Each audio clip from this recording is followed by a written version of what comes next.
these are the stocks I'm tracking, but it's not enough to have just this information. I'd want to know their financial statements and everything.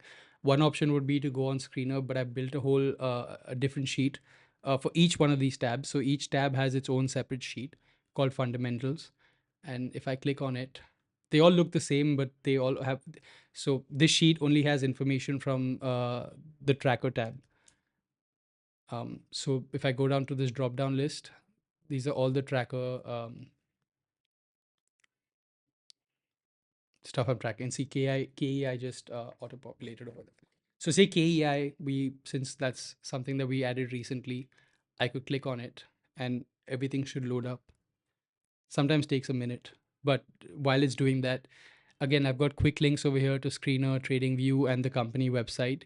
3 year Sparkline, not that it matters. Now I know something about the company, so it's in this about section. I think it's too small on the screen, so let me just. Oh, that's too much.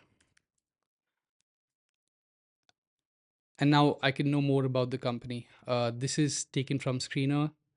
I've got the um, holding data for like a period of time and how it's changed over a 3 month, 6 month, or 1 year period. So in this case, public has been buying the stock over the last 1 year, and the promoters have been selling, institutional investors have been selling. Oh, sorry, my bad. Domestic DIIs have been adding to it, and the public holding is reduced.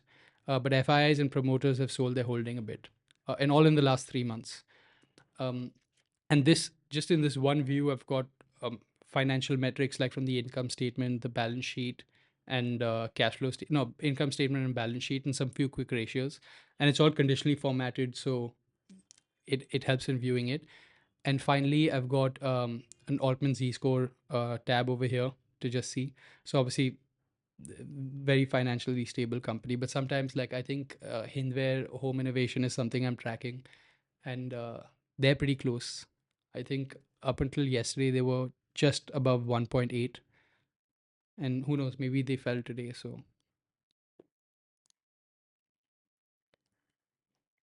yeah, 1.11.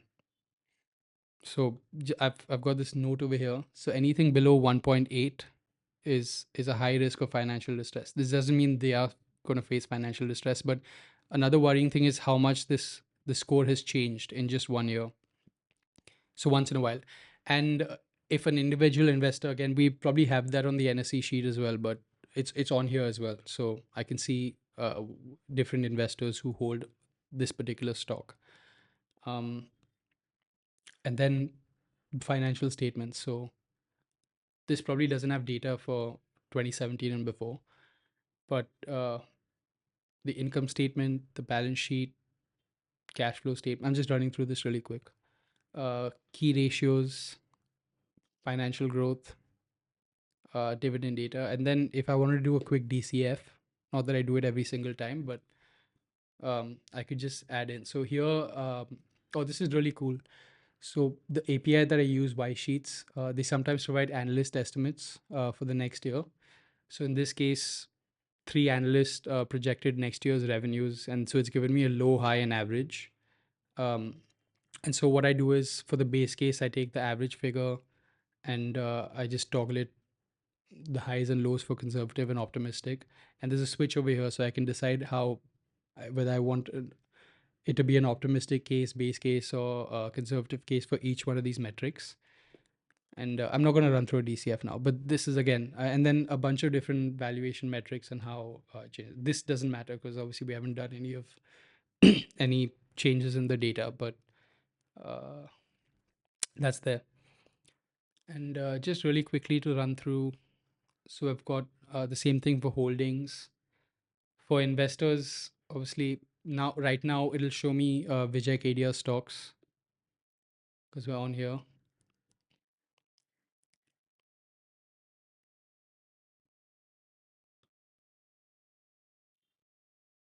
No, there we go.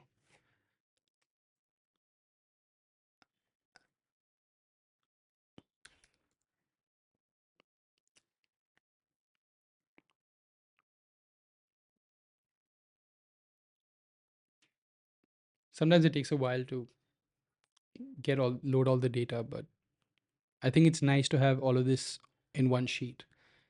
And if I was to change the investor to Dolly Khanna, for example, once this turns red, I know that the list is updated. And now when I click on this, now these are Dolly Khanna's holdings. And again, everything else is the same. So I've got the income statement, the balance sheet, financial statements, key ratios, and the DCF tab.